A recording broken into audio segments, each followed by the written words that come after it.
Hello, Contrarians listeners, watchers, subscribers. Here we are with another Contrarians post credits, the first post credits of year 12.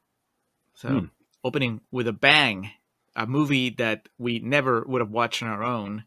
In fact, I think that's part of the reason a patron assigned it to us. We're covering Joker 2, FOLIE A DEUX, which in French translates to Natural Born Killers. Bold reimagining by Todd Phillips, who took all the money and the success and the praise from the original Joker and just set it on fire. Yep. Very, very Joker-like. Chris Nolan and Heath Ledger would be so proud. Alex, this is 31% on both the Tomatometer and the popcorn meter. So that means that, again, in a twist of the plot that the Joker would admire, we are forced to be extremely positive about it on the show, at least during Contrarians Corner. And then, real talk, well, you'll find out if, maybe we liked it after we watched it, something clicked and Alex definitely had thoughts. Yeah. I mean, we definitely had thoughts. Yeah. And for some reason you're new to the show. I mean, I am not like the biggest fan of the first movie, and Alex is most definitely not a fan of the first movie. Accurate. But here we are. We were tricked, bamboozled into watching the second one, and I'm gonna give you the usual post-credit stuff now. Some extra Rotten Tomatoes quotes, some extra trivia, trailer chatter, the Josh Gad Minute, the works, and I am ready, Alex. I have a few Rotten Tomatoes quotes, and as we mentioned in the episode, like, people were mad, and it wasn't just fans, also critics. And I guess because some critics are fans. We're gonna start with the consensus, which says Joaquin Phoenix's eponymous Joker takes a stand in a sequel that dances around while the story remains still, although Lady Gaga's wildcard energy gives FOLIE A DEUX some verve. Singling out Lady Gaga, not really praising Joaquin in this one. Do you think that was all according to plan? Joaquin was like, this is the one where I'm just going to fade into the background. After winning his Oscar for it? I don't think so. He's obviously still going for it really hard in this. I think just the novelty of Lady Gaga being in it might have been what a lot of people clinged to. It is very much not the Harley Quinn that we're used to. Not in the animated series, not in the live-action Suicide Squad and Birds of Prey movies. This is a Harley Quinn that I guess fits Todd Phillips' world. But can you imagine if you transplanted Margot Robbie's Harley Quinn into this movie? I could. Yes, I don't know if I want to. But get some Mr. J action going on. Yeah. She wouldn't have any patience for any of this. She would kill everybody. All right, let's start with the first quote. It's from Tom Santilli from Movie Show Plus. And says, everything was teed up for Joker FOLIE A DEUX to be a massive success. It ends up being one of the most egregious misfires in recent movie memory. Yeah, but could be intentionally so. Say Todd Phillips would be like, I love it when a plan comes together. And, yeah. Teed up for what? Like, well, what? The first movie made, what was it, $1 billion? No, yeah. I mean, like, creatively, though. Like, if we're just assuming that's, like, the origin of the Joker, the first one, what is there to, like, go to besides just now he fights Batman, So I don't... But you can't, because Batman was like a child in the first movie. No, I know. That's what I'm saying. Like, I teed up creatively for what? Like, I don't know what people were expecting from the second one. And... a courtroom drama certainly wasn't it. A musical courtroom drama certainly wasn't it. / prison movie. Yeah. Well, that's interesting too, right? Because, how do you handle the time? Unless Todd Phillips would have just thrown a curveball and Thomas Wayne becomes Batman in this version. Like the Flashpoint reality or whatever. And so you get like old-fashioned Batman fighting Joaquin's Joker, and it's not a movie that anybody would want anyway. So no. there was no winning here. Ray Pride from New City says, my dour prediction wasn't too far off the midway.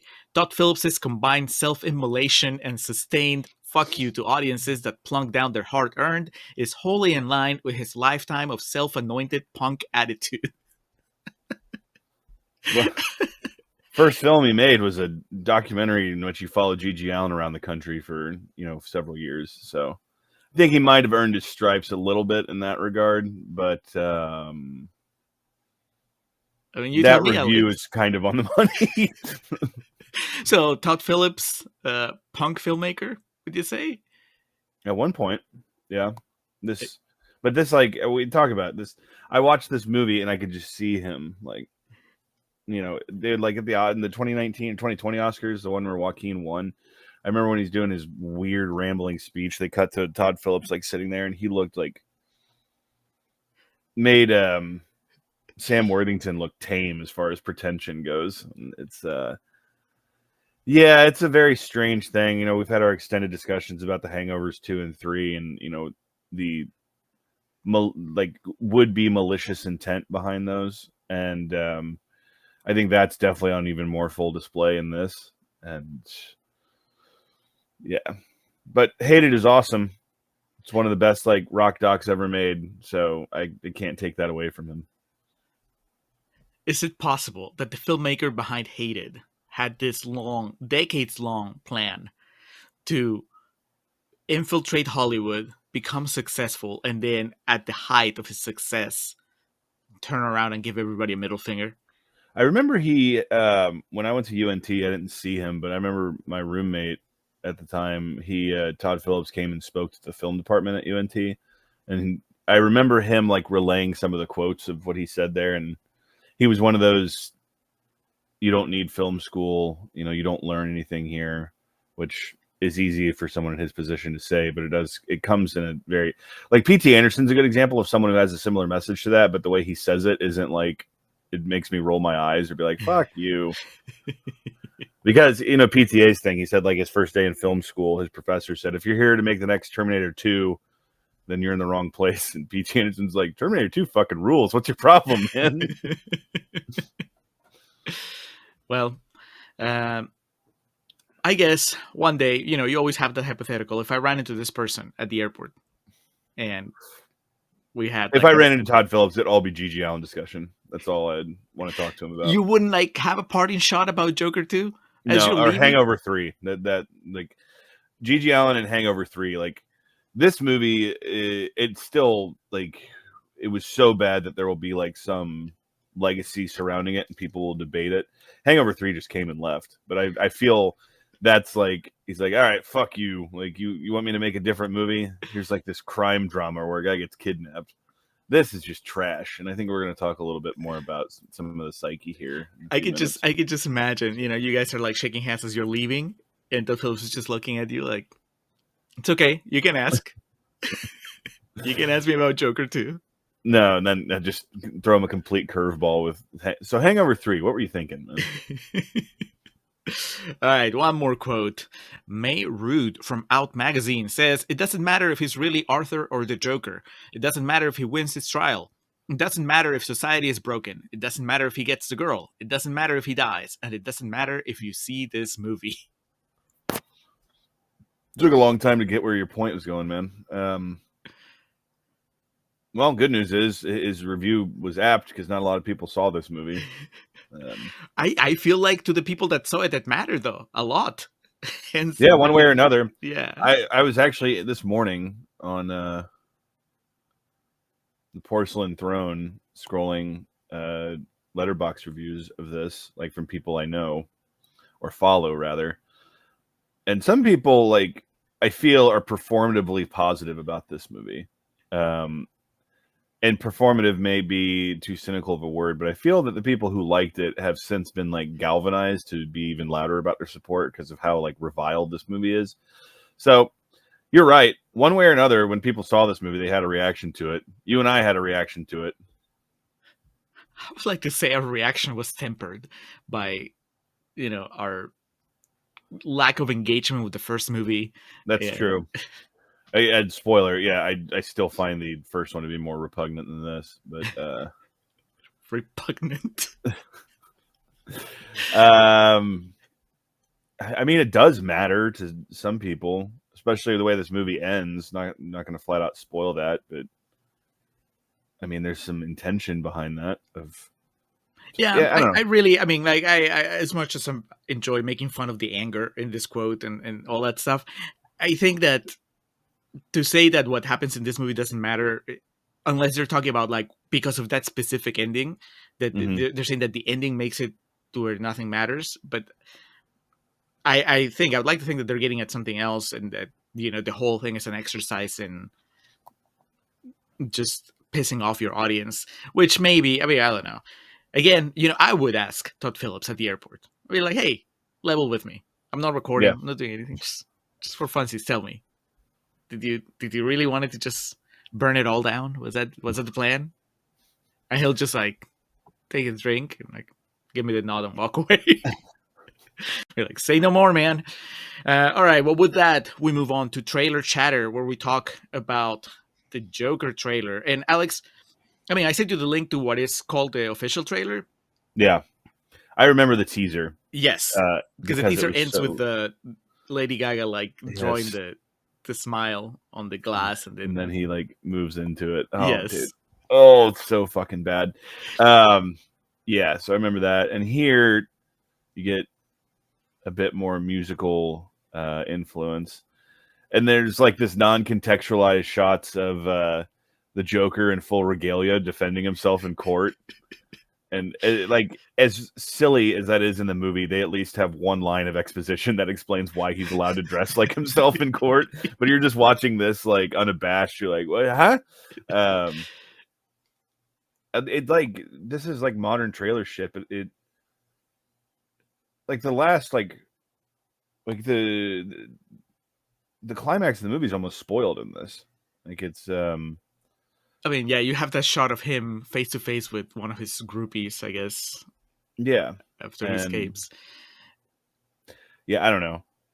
Um, Is it representative of the movie though? Because I'm like, yeah, it tells you it's a musical, unlike most musical trailers or trailers for musicals recently that try to hide the musical numbers. This one shows you Joaquin singing, Lady Gaga singing, they're dancing. I mean, you can't accuse Todd Phillips of mm-mm. pulling a fast one on the When it got audience. closer to release, I think Warner Brothers was the one who was trying to like hide in plain sight that it was a musical. But if you like the first one, you watch this and you're fired up for it. You think? I think you just tell yourself Todd Phillips knows what he's doing. Well, yeah, That's how, either that or you're just horrified. I think that there might have been some people that just turn on it on the trailer because like that doesn't make sense. Why is it a musical? Although I think that the character of Harley Quinn maybe gives you an out because you're thinking, well, she's kind of wacky in mm-hmm. the way that we know her, so she would lend herself to manipulate the movie that way, right? I mean, she has musical sequences in Birds of Prey, and I think even the Suicide Squad. She has like these very surreal things. So maybe people would have told themselves, "Oh, but it's because of Harley Quinn." But it's gonna be okay. But then, Alex, did you catch towards the end when the Joker says, "I don't think we're giving people what they want"? Mm-hmm. I was like, "That's Todd Phillips." Give them he's, what they want. Yeah. yeah, he's speaking through Joaquin and warning you. This is not what you want. You're not gonna get it. Even though I guess Harley then says, let's give people what they want. And then we get a shot of them dancing at the stairs that's not in the movie. Yeah. Okay. I saw that and I was like, wait. I would remember that for how much I disliked it if it had been in the movie. So yeah, that was immediately like. I feel like there was somewhere along the line, Warner Brothers or someone's like, all right, you got to incorporate the stairs again, man. Got to give it the stairs. Gary Glitter refused to let them use the song again. So, like, you imagine? Scrap it. I don't want to be associated with this. Jesus. His estate got a telegram from his prison, and he's like, I have seen Joker. Please withdraw my consideration. Did you catch the judge getting hammered? And did you see what I saw? Like, oh, maybe he looks like Marty Scorsese. Didn't see that, but I saw him getting hammered. Yeah. Yeah. Well, that's it, because you've already seen the movie, so you know it's not Marty. But me watching the trailer, not having seen the movie, I had a glimpse of like that might have been a Scorsese. Um, then uh, I just wrote that there's no Harvey Dent, No. which do you applaud the restraint of then not showing you that there's a Harvey Dent in the movie, or do you think I it would have been? guess. Then like you watch the movie and it's like, oh, Two-Face, remember him? Yeah. Yes. That's the chainsaw, like the guy that just elbows his girlfriend's like that guy becomes Two-Face. uh, well, that's the trailer. I mean, I really would be curious about the person that loved the first Joker, saw the trailer for Joker 2 and like, oh fuck. That I'm sure you are out there. For the most part, I think that. Well, I don't know, Alex, because of the box office. Do you think that it's just that was that word of mouth after the first weekend, or was it that people saw the trailer and the marketing, all that stuff, and they're like, "There's no way, I'm not even gonna go see it opening weekend." Yeah, I think the opening weekend massively underperformed. Okay, so the marketing has to have had something to do with that. Mm-hmm. All right, well, before we move into trivia, I'm probably explore a little more of that. Let's get Josh Gad in here. Let's drag him in to Joker 2. Just to tie the bow on that, 5 weeks ahead of release, Box Office Pro projected the film would easily gross at least $100 million in its opening weekend in the United States and Canada and outgross its predecessor's debut of $96 million. With estimates at 115 to 145 million, despite it receiving mixed reviews at Venice, like its predecessor. 2 weeks after, projections dropped to 70 million, and the week of release, estimates became 55 to 60 million. It made $20 million on its opening day, 7 million from advanced Thursday night screenings. Projections dropped to 45 million for the weekend. It went on to debut at $37 million. 64% of its total gross. Well, so yes. Again, I would like $37 million, but for a movie that cost $200 million, the ad wizards at Warner Brothers had to be going, maybe we shouldn't have made a sequel. All right. Josh Gad Minute. Let's do it. Where do you put Josh Gad, Alex? Does he replace Joaquin as a Joker? I mean, you would have to. It's a shame that Joaquin and Lord Gugu are the only people that sing, because you would obviously want to get Josh Gad in a situation where he could sing and dance. So maybe the judge. He doesn't necessarily sing, but he's involved in like a musical number of sorts, and that means you get the Gad presence throughout the whole thing. Or we get like snide, condescending Gad and give Steve Coogan the boot. He'll still get paid because he was on set, but we made some changes at the last minute. That or what's that? The guy that gets the autograph that you recognize? Tim Dillon. Yeah, you could do that. I was actually thinking Brendan Gleeson if you wanted to have Gad have more of like a speaking role. Gleeson sings. He doesn't get a musical number, but he That's sings right. on and off in the movie. So yeah, I think that's the best shot because Gad would obviously provide some levity to this. Much needed levity. That's what Brendan Gleeson is doing in this movie. Every time he beats up Arthur Dent, like, oh, it's now Josh Gad, so it's funny. It's Arthur Fleck. Yeah. Arthur Fleck, not Arthur Dent. It'd be funny. Yeah. I don't know if intentionally so, but seeing Gad just being a fucking dickhead, prison guard, like just fucking Joe Pesci stomping him when he's on the ground. I'd be down for that. I mean, why not? The movie's already pure chaos. It doesn't care about pleasing its audience. So, an even bigger fuck you. You still keep Gleeson in the trailer. Mm-hmm. And then you just really piss people off when they recognize that Gleeson is gone, and you just put Josh Gad in there. You could do Josh Gad, and then Gleeson has the Tim Dillon role. So we're just kind of shuffling the deck here. Okay, there you go. And Tim Dillon he can watch the movie. He gets invited to the premiere, but he doesn't get any screen time. He can go hang out at the Comedy Mothership. Yeah, there you go.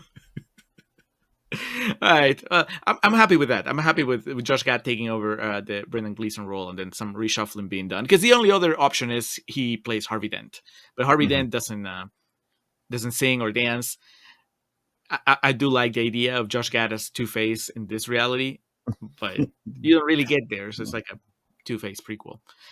All right, that was the Josh Gad Minute. Alex, what trivia do you have for Joker 2 Folie A Deux? This movie it's pretty widely covered, and I am confident this will become in time. Like a Last Action Hero-esque film that's just like a tale of uh, financial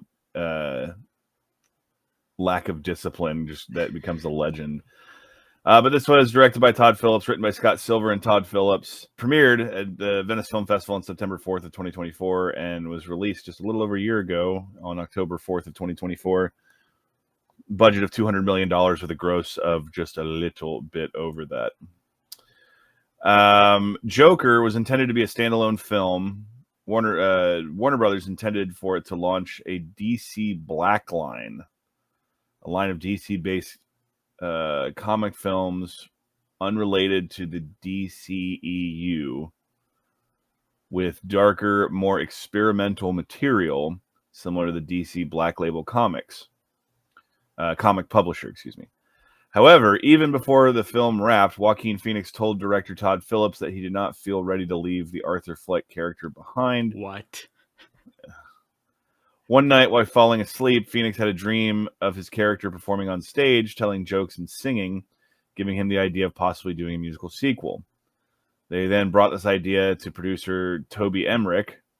Phillips said in August of 2019 that he would be interested in making a sequel depending on the film's performance and if Phoenix was interested, but later clarified that, quote, the movie's not set up to have a sequel. We've always pitched it as one movie, and that's it. In October of 2019, Phoenix spoke of the reprising of his role as Arthur Fleck, saying, I can't stop thinking about it if there's something else we can do with Joker that might be interesting. In another interview, he said, it's nothing that I really wanted to do prior to working on this movie. I don't know what more there is to do because it seemed endless, the possibilities of where we can go with the character. He was paid $20 million for his involvement. As the film went on to earn more than $1 billion, Phoenix and Phillips thought about a possible follow-up in the form of a Broadway theater show. They did not consider making a conventional sequel depicting Arthur's development into Batman's nemesis by turning him into the Clown Prince of Crime or putting him in charge of a criminal syndicate. Regardless, the original films depicting the murder of Bruce Wayne's parents. Phillips preferred to focus on how Arthur's breakdown captivated Gotham, being interested in examining how the very idea of entertainment went from movies and television to whatever scandal the news currently aired. So, I already forgotten that they show his parents, Bruce Wayne's parents, getting killed. So there goes my idea of Thomas Wayne as Batman in this continuity. I forgot that too. I just remember the part where he like accosts Bruce Wayne's dad in the bathroom. Yeah. But so then, of course, they were seriously considering the idea of making a Broadway sequel show to Joker at the Carlisle Theater. After original plans were changed by the COVID pandemic, Phillips and Silver began developing a sequel film while considering Phoenix's musical concept. Phillips found the idea risky and dangerous enough to drive the film and give it audacity and complexity with music, drama, dance, courtroom drama, comedy, happiness, and sadness, and a traditional love story. Kiss my ass. There's nothing traditional about this love story to begin with. Not that that's a problem necessarily, but my main takeaway right now is just that, unlike everything I believed, you just shook my world, Alex. I thought that they had to talk Joaquin into doing this. He was the engine behind it. Sounds like they more had to talk Todd Phillips into coming back, which is just ridiculous.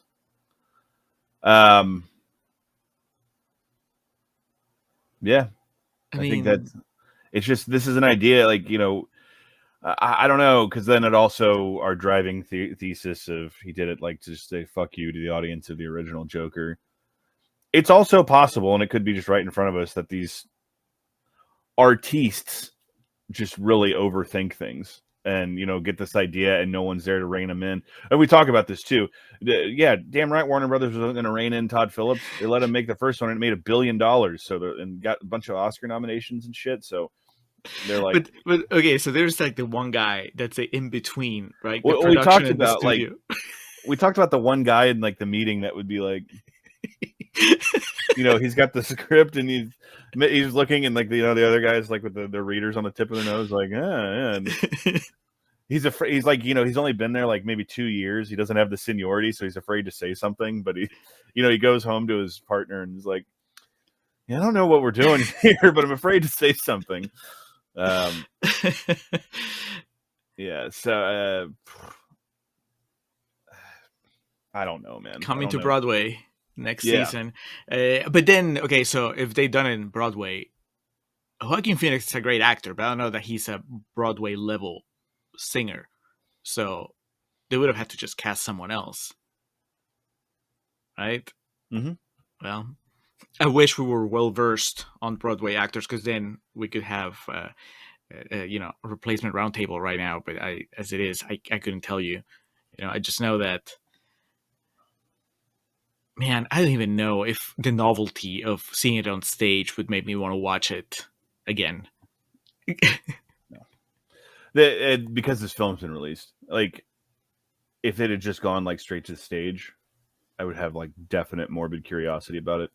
Like that Elephant Man production where Bradley Cooper played the Elephant Man. I'd have to check it out. But yeah, it's an interesting idea and concept, but the execution has now been done and we can't unsee it. In August of 2024, it was reported the film would open with a Looney Tunes style inspired cartoon animated by the triplets of Belleville animator Sylvain Chaumet, which would be followed by prison riots, courtroom legal fights, and a variety show sequence that had Phoenix and Gaga portrayed as a homicidal Sonny and Cher. God, just the verbiage here is so annoying to me. The film's ending, which has a younger Arkham Asylum spoiler alerts now abound in case you haven't seen the ending. But let's be honest, even if you haven't seen the movie, you're on the internet, you know what happens at the end. I just wanted to talk about this because this is again a little slice of hilarious bullshit from the motion picture studio system. The film's ending, which has a younger Arkham Asylum inmate carving a Glasgow smile for himself after a violent altercation with Arthur, was originally planned for the first film's original scripted ending, according to one source, with Arthur carving himself one in front of a crowd of supporters. However, Christopher Nolan did not allow the filmmakers to go through with this idea, as he mandated that only Heath Ledger's version of the Joker in the film The Dark Knight should have a Glasgow smile. However, by the time Joker Folie A Deux entered development, Nolan and his company, Syncope Incorporated, no longer was working with Warner Brothers after disagreements with their release treatment of Tenet by quickly sending it to Max, and having moved on since 2021 to Universal Pictures to direct Oppenheimer. So then Warner Brothers was just like, all right, it's back on the table. Let's make it happen. Man, the power of Christopher Nolan. Yeah. He was like, nope, it's not happening. Even, Todd Phillips can make $1 billion and he's a gangster until a real gangster walks in the room. And Christopher Nolan's, just doing his fucking, what are those called? Cufflinks. He's just kind of messing with that and looks over and is welcome to the fucking show. Joker, as reviled as it was, received a Joker 2, I should say. As we go from the yin to the yang, the first Joker received a litany of Oscar nominations, including a win for Joaquin Phoenix for Best Actor. Folie A Deux would go on to be nominated for 7 Golden Raspberry Awards, including Worst Picture, Director, Actor, Actress, Screenplay, On-Screen Combo, and Worst Ripoff, Remake, or Sequel. It would win Best On-Screen Combo of Joaquin Phoenix and Lady Gaga, and it would win Worst Remake, Ripoff, or Sequel. However, Madam Web would take home the award for Worst Picture, which that's Dakota Johnson? Yeah, Dakota Johnson. Okay. While Francis Ford Coppola took home Worst Director for Megalopolis. Oh my God, all those three were in the same year. That's brutal. Yeah, the other nominations or nominees for Worst Picture, Joker, Folie A Deux, Borderlands, Megalopolis, and Reagan, that biopic with Dennis Quaid playing Ronald Reagan. So, a tough go for Joker, Folie A Deux, both a critical and financial bomb. Here's the good news for Todd Phillips and Joaquin Phoenix and everybody involved. The check's cleared. Yeah. So, and they can all move on to their next project. Bad news for the dude that was in between the studio and the production. He gets all the blame. Someone got fired for not like speaking up about this. You know, Yes. this is that I would fully believe that this is one of those movies, and the way the studio system is, that they were all gung ho the entire time, but when it was over, they were like, "All right, someone dropped the ball on this. Jerry, you're fucking out of here." This was a fucking musical? What? Yeah, don't watch Joker, Folie A Deux. Just listen to our episode. You'll get enough out of it. I mean, there's. I said it on the episode. I guess I'll say it one more time here. Justin Theroux was in the first one. I don't remember that. I don't either. Anyway, what were you saying? I'll reiterate what I'm pretty sure I said in the episode, and that is that I appreciate it more. My enjoyment comes from everything that's outside the movie and the behind the scenes, and just the what if he was really trolling everybody by making this movie. Even if he's not trolling and this was a sincere effort, just that I still find that incredibly entertaining. Yeah. That this was like an honest attempt at making a sequel that would be good and that would please, that would appeal to the fans of the first movie. And so whatever the case, I mean, in that sense, if you like thinking about the way movies are made and why they're made, and if you're fascinated, like I think we are, with the reactions of people and critics to movies, whether they're good or bad, whether you like them or not. I mean, I think that Joker 2 is kind of an interesting exercise in that, and, dissecting that. And until Todd Phillips and Joaquin Phoenix, write the tell-all 20 years from now, where they're finally released from their NDAs and they can just tell you exactly what happened, What's that? Is it Taking Shape, that Halloween book that you were quoting? The compendium? Yes, yeah. So maybe they'll be like, I don't know, making you laugh, the Joker story. It's only 2 movies, but it doesn't matter. That's, the oral history. It's a memoir, just, Folie A Who, my time on the set of Joker 2. Anyway, that was Joker 2. Check out the episode if nothing else. And then coming up next, we're moving backwards all the way to the 80s to a classic, science fiction classic, Blade Runner. We're doing the what's it called? The ultimate cut, the final cut. The one with the unicorn footage. I guess there's more than one, but you know what I'm talking about. The one that Ridley Scott said, "Here, put this one in theaters." We'll be joined by friends, fellow podcasters, Ryan and Rachel from the Yum Yum Pod. So be ready, rewatch Blade Runner, and get ready for that conversation. That's it. Until then, thank you for watching, for listening, for just being part of the Contrarians community, and we'll talk to you again soon.